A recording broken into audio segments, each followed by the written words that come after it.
आणि माझ्या बालमित्रांनो, आज मी तुम्हाला रमाईबद्दल दोन शब्द सांगत आहे. ते तुम्ही शांतचित्ताने ऐका अशी अपेक्षा करते आणि माझ्या छोट्याशा भाषणाला सुरुवात करते.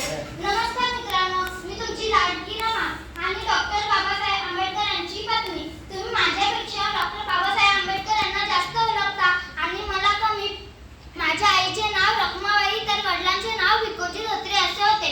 माझ्या थोरली बहिणीचं लगीन झालं होतं. माझा धाकटा भाऊ गौरव, माझा धाकटा भाऊ शंकर आणि धाकटी बहीण गौरव, माझा आणि मी त्यांची मोठी बहीण रमा. आमची घरची परिस्थिती इतकी अत्यंत गरिबाची होती की आम्हाला 3 टायमाचं खायला पण नव्हतं. तरी आमचे बाबा पोटाला चिमटा काढून आम्हाला खायला देत. आमच्या बाबाच्या छातीत दुखायचं हे आईला त्याने करू नाही दिलं. आईला हे कळल्यानंतर आई खूप आजारी झाली. शेजारच्या काका काकू तिला बघायला यायच्या. येताना आम्हाला खाऊ आणायच्या. आम्हाला खूप आनंद व्हायचा, पण आईला बघताना आम्हाला खूप दुःख पण व्हायचं. दुसऱ्या दिवशी आम्ही बाहेर गेलो होतो. खूप माणसे घरामध्ये जमली होती. आम्हाला कोणी सांगत पण नव्हतं की काय झालंय आतमध्ये. घरामध्ये कोण घेत पण नव्हतं. नंतर आईने आवाज दिला, माझ्या पोरांना आणणारे आणा कोणतरी, माझ्या पोरांना आणणारे आणा कोणतरी. आम्ही लगेच आईकडे गेलो. आईने शंकरच्या आणि गौराच्या डोक्यावर हात फिरून मला सांगितलं, रमे, शंकर, रमा, बाबाची काळजी घे, मी आता चालली. आईने प्राण सोडून दिला. आईचं स्वप्न होतं की मी मोठ्या घरात जाऊन लग्न करून जावं. तिच्या पाठोपाठ बाबाही गेले. सगळा भार माझ्यावरच पडला. आता कसं काय सांभाळू शंकर, गौराला. तेव्हा आमची मामी आणि मामाने आम्हाला मुंबईला नेले. तिथे आमची काळजी घेतली, प्रेम लावले. मी लग्नाच्या वयामध्ये आलो असो. मामा मामीने स्थळ शोधले होते.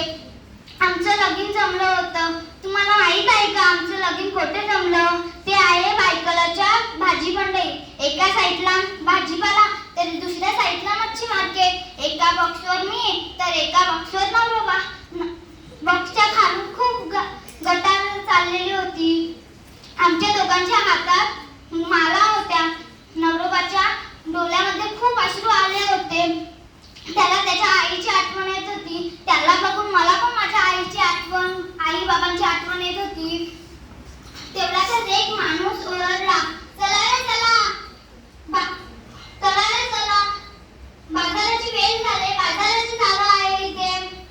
आम्ही एकमेकांच्या गळ्यामध्ये माला घातल्या आणि अक्षता पडल्या. तेवढ्यातच एक आजीने गाणे म्हटलं, भिवाचं लगीन नाही दोघांना माऊली.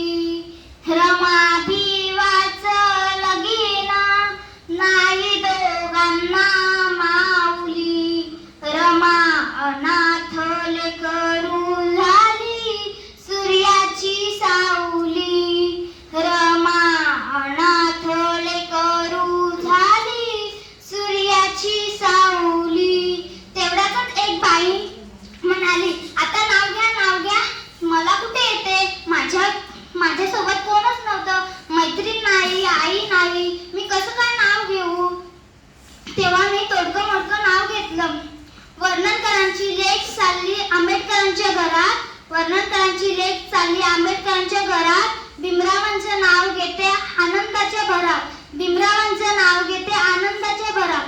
दुसऱ्या दिवशी साहेब म्हणाले, रामू तू आता शिकायला हवंस. म्या कशाला शिकायचं? तुम्ही शिकलात ना तेवढंच ना. नाही ग, तसं नाही. जसं ज्योतिबांनी सावित्रीबाईंना शिकवलं तसं मी तुला शिकवीन. होय. मी गरोदर होतो तेव्हा झालं. त्याचं नाव काय ठेवायचं बरं? एक सांगतो केशव तर एक सांगतो माधव. साहेब म्हणाले, रामू तूच ठेव नाव. मी म्हणालो, नाही साहेब, तुम्हीच ठेवा नाव. साहेबांनी यशवंत हा नाव ठेवला. मला टीबी झाली होती. ते मी साहेबांना सांगितलं नाही. नंतर मला खूप